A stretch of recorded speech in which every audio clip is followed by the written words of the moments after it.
Hello guys, नमस्कार। फिर हम पहुँचे एक नए रेस्क्यू के लिए बानसूर के पास, बालावास के पास में कोई ढाणी है, नई ढाणी रिहायशी मकान है। उसी रिहायशी मकान के पास में कुछ पत्थर लगे हुए मार्बल वगैरह के, तो उन्हीं के पीछे की तरफ वो बताया जा रहा है, तो काला सांप बताया जा रहा है। देखते हैं कौन सा सांप है और करते हैं उसका रेस्क्यू। जिस लोकेशन पे हम पहुँच चुके हैं, आप देख सकते हो मेरे सामने।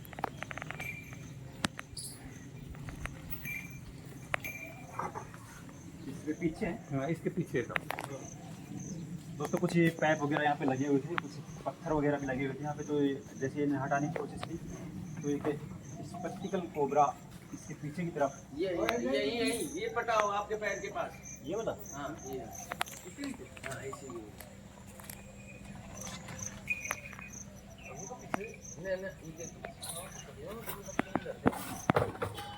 के नीचे ही दोस्तों इसी पाइप के अंदर वो प्रवेश कर गया है। देखो आवाज़ कितनी आ रही।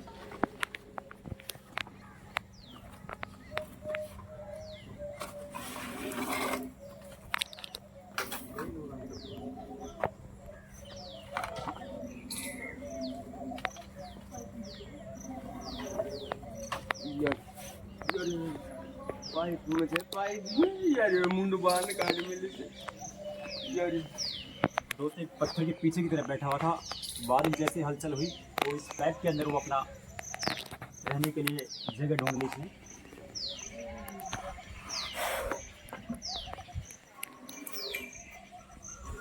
फूकेट कौन मार सके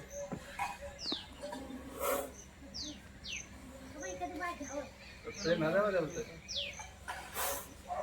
अभी सबसे नजर बदलते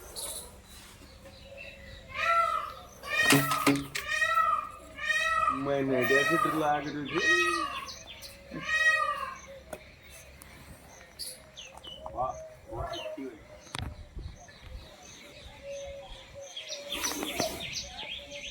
फूकेट मारे थे।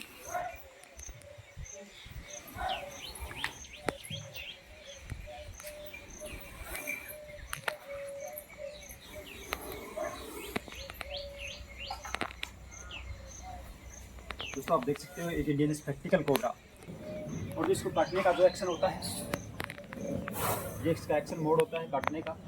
तब भी इसके सामने कोई चीज़ से छेड़छाड़ करोगे तो आप इसी अंदाज में बाइट करेगा, ना कि पीछा करेगा आपका।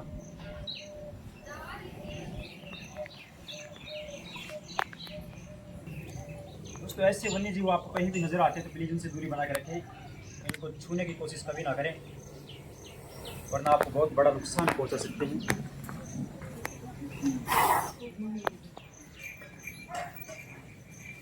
दोस्तों इस स्पेक्टिकल कोबरा की जो खास पहचान होती है, इसकी जो मुख्य पहचान होती है, इसकी एक फन होता है। इस फन को ये जब भी इसके सामने कुछ खतरा महसूस होता है तो ये फन को फैलाता है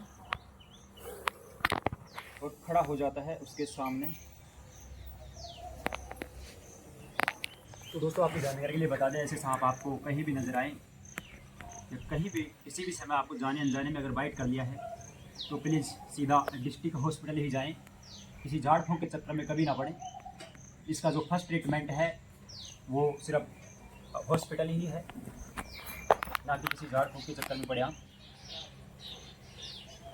दोस्तों आए दिन हादसे हो रहे हैं, कुछ ज़्यादातर हादसे हमारे जादू तंत्र मंत्र और झाड़ फूँक चक्करों में आने पर ही लोगों की मौत हो रही है दिन रात।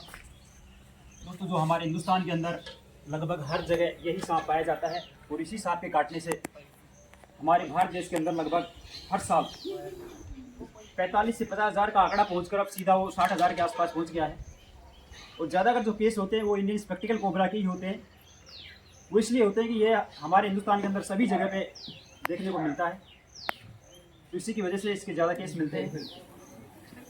तो ये वन्य जीव प्राणी है दोस्तों, ये भी इंसान की तरह इस भाग दौड़ भरी ज़िंदगी के अंदर अपने भोजन की तलाश में इधर से उधर आवागमन करते रहते हैं। और ये हमारे रिहायशी मकानों तक इसलिए पहुंच जाते हैं कि रिहायशी मकानों के अंदर जो हमारा जो कूड़ा करकट होता है काफ़ी दिनों से, जिसकी साफ़ सफाई नहीं होती है, उसके पास में कुछ चूहे उत्पन्न हो जाते हैं। उन चूहों को खाने के लिए हमारे मकानों की तरफ अग्रसर हो जाते हैं। चूहा इसका खास पसंदीदा भोजन होता है। चूहा, मेंढक ये इसके खास पसंदीदा भोजन होते हैं। उनको खाने के लिए उनको निवाला बनाने के लिए हमारे रिहायशी मकानों तक पहुंच जाते हैं।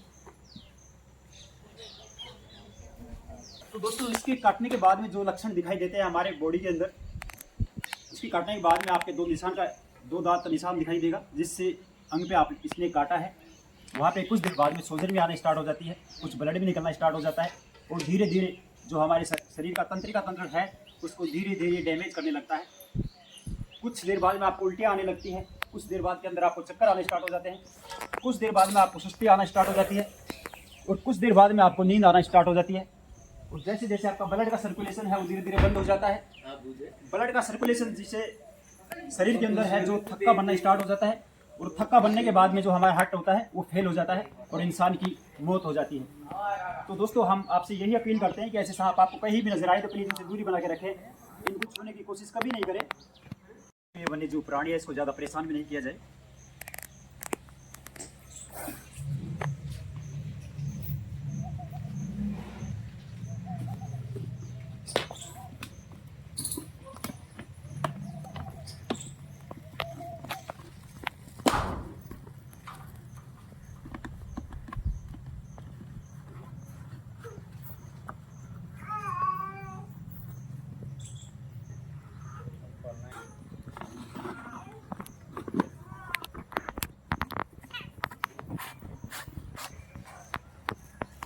तो दोस्तों हमने इसको बड़ी आसानी से इस डब्बे के अंदर रेस्क्यू कर लिया है और इसको ऑलरेडी हमने 4 से 5 इसके अंदर होल बना दिए हैं ताकि इसको सांस लेने में दिक्कत नहीं हो, ऑक्सीजन लेने में दिक्कत नहीं हो। ये तब तक रहेगा तब तक हम जंगल नहीं पहुंच जाएं। अंकल जी अपना शुभ नाम बताइए और कौन सा गांव है और कब आपने कैसे इसको देखा बताइए जरा। सर मैं सूबेदार दाताराम, नियर SMS स्कूल के पास ही मेरा घर है, तकरीबन 500-700 मीटर साइड में। तो सुबह मॉर्निंग में 07 के 7 बजे के लगभग भाई साहब ने बोला कि यहाँ सर्फ है, जो स्टोन पड़ा हुआ था उस पाइप के इसमें। तो मैं भी आया तो देखा तो स्टोन के पीछे की तरफ वो सर्फ छुपा हुआ था। तो वो लकड़ी वगैरह लेकर आए मारने के लिए 2-3 थे हम। तो मैंने बोला यार रुको 2 मिनट रुको, मैं कॉल करता हूँ भाई साहब को।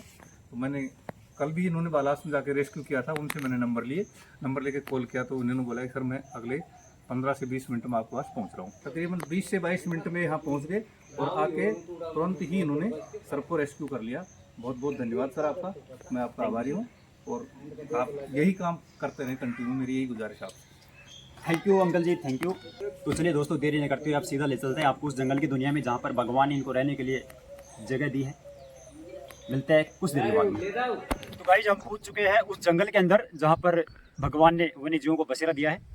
जो हमने सुबह के मार्बल के पत्थर के पास में से एक पाइप से एक कोबरा को रेस्क्यू किया था, उसको रिलीज करने के लिए हम पहुंच गए जंगल में। देख सकते हो आप मेरे चारों तरफ खूबसूरत वादियाँ हैं। तो करते हैं इसको बेजुबान वन्य जीव को रिहा।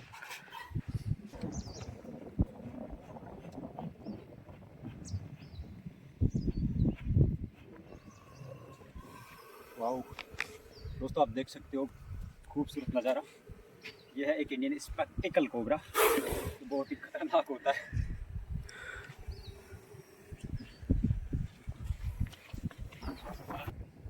चला जाओ।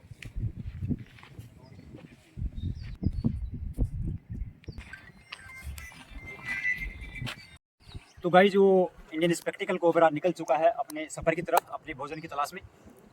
तो दोस्तों आपको हमारे ये वीडियो कैसा लगा? वीडियो अच्छा लगा हो तो वीडियो को लाइक करें, शेयर करें और हमारे यूट्यूब चैनल को सब्सक्राइब करें। दोस्तों फिर मिलते हैं आपको ऐसे ही एक और ख़तरनाक रेस्क्यू के साथ। जब तक के लिए जय हिंद दोस्तों।